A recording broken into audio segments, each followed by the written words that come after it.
Mes frères bien-aimés, ce que je vais vous dire maintenant est tout à fait évident, ça éclate dans cet évangile. Jésus est le grand champion de l'espérance. Regardez, 3 jours après sa mort, il se promène, plus pimpant que jamais. Et il marche à la rencontre de 2 êtres qui sont complètement dépités. Et vous savez, mes frères, laissez-moi aussi vous le dire tout de suite, Jésus n'aime pas nous voir tristes, Jésus n'aime pas nous voir abattus. Vous allez me dire, c'est pas toujours possible de dominer ses sentiments. Mais oui! Dès l'instant où nous savons que le Christ est vivant, nous savons que tout s'arrange et par conséquent nous essayons de dominer nos tristesses et de vivre avec joie et d'accomplir ce qui nous est demandé avec courage et avec enthousiasme. Allez mes frères, secouons-nous un petit peu. Nous donnons toujours libre cours à toutes nos tristesses, essayons un peu de les maîtriser. Ne cherchons pas non plus à être consolés par les autres, absolument. Alors nous aggravons toujours un peu notre état pour attirer l'attention. Mais non, le Christ est là, la Sainte Vierge est avec nous, les anges nous enveloppent, chacun nous avons notre ange gardien, c'est magnifique. Regardez ces 2 hommes qui se traînent, c'est pas formidable tout ça. Il faut dire qu'eux avaient des raisons, tandis que nous on n'en a pas toujours. Alors Jésus s'approche de ces 2 hommes, il est merveilleux d'ingéniosité, c'est inouï. Il s'approche d'eux, qu'est-ce qui se passe? Pourquoi êtes-vous si triste? Et puis ces hommes lui disent, mais tu sais bien ce qui s'est passé à Jérusalem, ou du moins si tu ne le sais pas, tu es le seul. Ils ont tué le Christ, nos chefs religieux l'ont tué, oui. Là, nous le voyons, si vous voulez, nous voyons cet événement à travers le cœur de ces 2 hommes. Ils sont très tristes parce qu'ils avaient mis beaucoup d'espérance en Jésus et ils pensaient bien sûr qu'il libérerait politiquement Israël du gouvernement des Romains, ça c'est sûr. Alors ils sont extrêmement déçus. Et puis alors il lui raconte au fond sa propre mort, cette mort infamante sur la croix. Et Jésus de répondre, mais vous ne saviez pas que le Messie devait souffrir. Il devait souffrir, vous vous rendez compte mes frères, ce que nous découvrons ici, comme nous aussi mes frères, permettez-moi de vous le dire, nous qui sommes peut-être en bonne santé, je l'espère de tout cœur, nous devons aussi souffrir. Oui, nous devons souffrir et nous souffrirons, c'est sûr.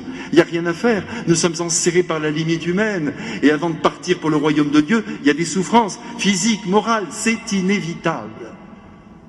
Le Christ nous montre par là la voie. Nous ne devons pas avoir peur de cette souffrance. Et à force de vouloir toujours la contourner, nous en devenons encore plus malades.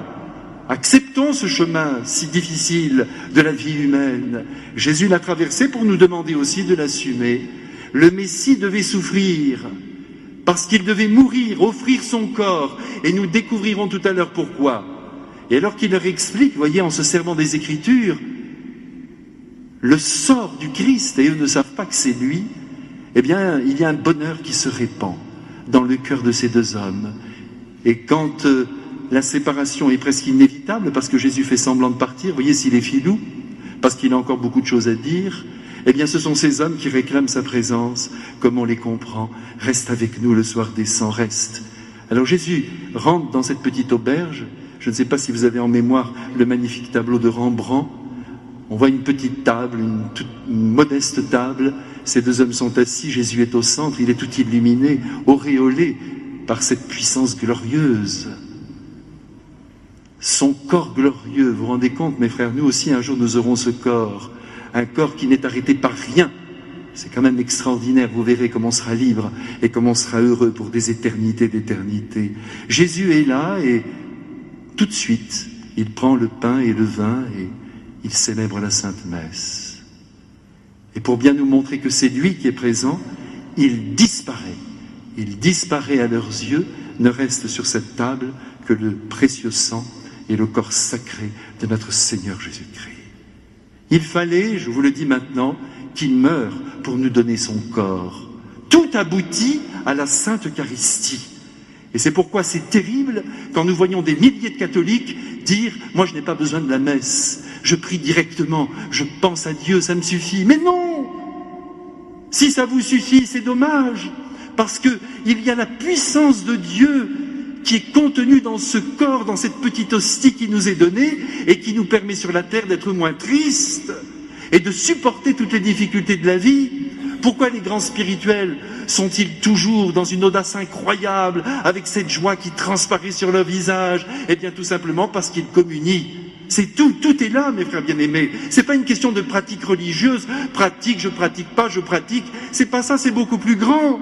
Jésus est mort pour nous donner son corps et pour qu'on le reçoive dans notre propre corps. Voilà la vérité.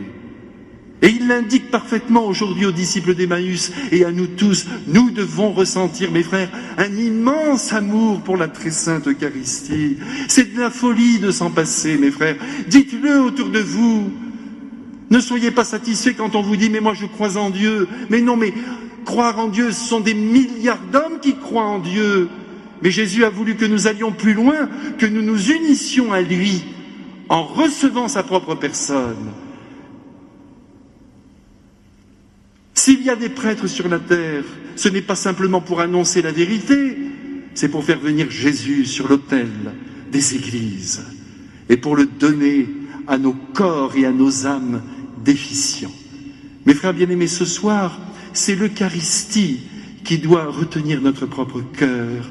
Je vous en supplie, ayez un grand amour pour la Sainte Eucharistie. Vivez-en pleinement, communiez le plus possible, même si vous ne pouvez pas beaucoup prier dans votre journée, ou même pas du tout, parce que vous êtes pris, parce que les enfants sont là, parce que les activités vous retiennent. Très bien, Jésus le sait. Il nous dit, priez sans cesse, soyez unis à moi, au milieu de toutes vos activités.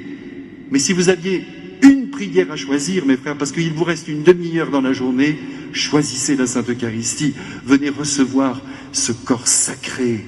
Laissez-vous soulever par la divinité, mes frères. Jésus est mort, je le redis, pour nous donner son corps. Alors prenons ce corps, mes frères. Il faut s'en nourrir avec une immense joie. Et j'espère que ce soir, lorsque vous communierez comme jamais, avec une très grande avidité. Ce n'est pas nous, si vous voulez, qui recevons Jésus. C'est lui qui nous reçoit en lui au moment même où nous le consommons. C'est un mystère immense et il nous fait passer dans sa propre personne. Recevez-le ce soir avec ce respect dont vous faites preuve d'ailleurs tous les jours. Et je vois que vous êtes de plus en plus nombreux à venir à la messe de semaine. C'est bon signe. Seulement vous êtes des apôtres, mes frères, depuis votre baptême. Faites connaître autour de vous ce miracle. C'est le plus grand miracle qui existe au monde. Quand on dit aujourd'hui qu'il n'y a plus de miracle, c'est pas vrai. D'abord, il y a des gens qui sont guéris par notre mère, ça c'est sûr. Mais le plus grand miracle, c'est la Sainte Eucharistie. Et tous les jours, chaque seconde, une sainte hostie est offerte dans le monde et Jésus continue d'être présent. Comme c'est beau, mes frères.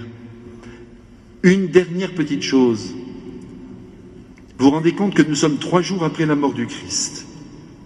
Et les disciples d'Emmaüs ont reconnu Jésus à la fraction du pain, donc à la célébration de la Sainte Eucharistie.